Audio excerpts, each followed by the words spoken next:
It has been my privilege this morning to testify before the Senate Appropriations Committee in behalf of the President's proposals on foreign aid. The essential elements in this problem are very simple.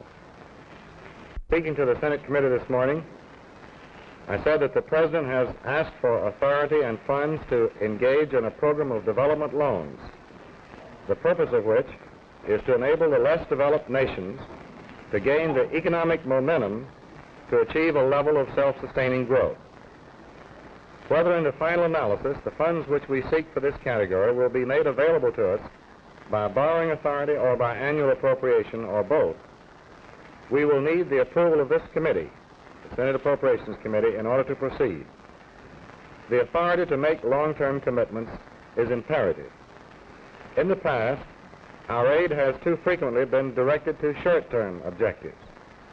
To make the most economical and effective use of the limited men, money, and the resources which are available, it is important to develop and follow in each country a carefully thought-out system of priorities and, where possible, a plan for long-term development.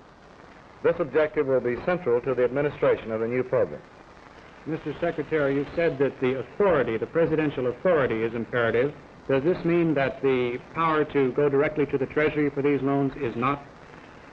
Well, the President has proposed to the Congress long-term borrowing authority, which would make it possible for the administration to borrow from the Treasury to ensure a 5-year program. Those proposals are now before the Congress. The Senate has agreed with the President. The House has not. And the two houses will be in conference this week. I hope very much that the President's proposals will be sustained. Would a 5-year authority with an annual appropriation make your job easier?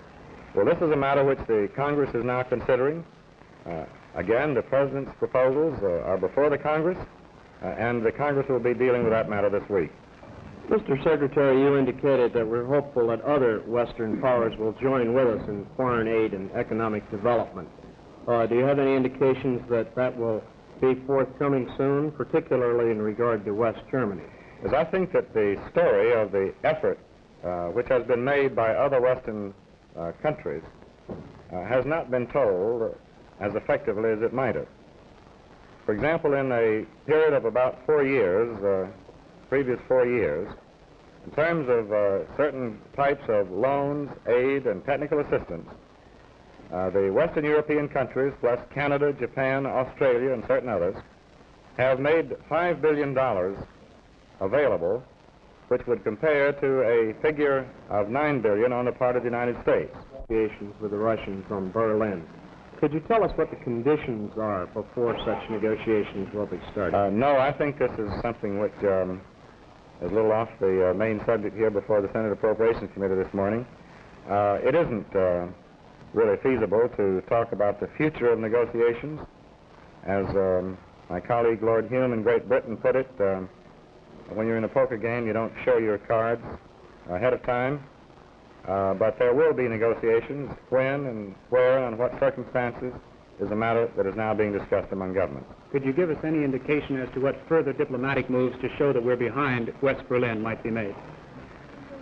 Well, I think there's no question whatever in the minds of the West Berliners that we are behind them. I think that was dramatically demonstrated in the course of the last 2 days. But this is a matter which will be in front of governments for some weeks to come. And I would not wish to talk about time schedules at this point. Thank you. Thank you.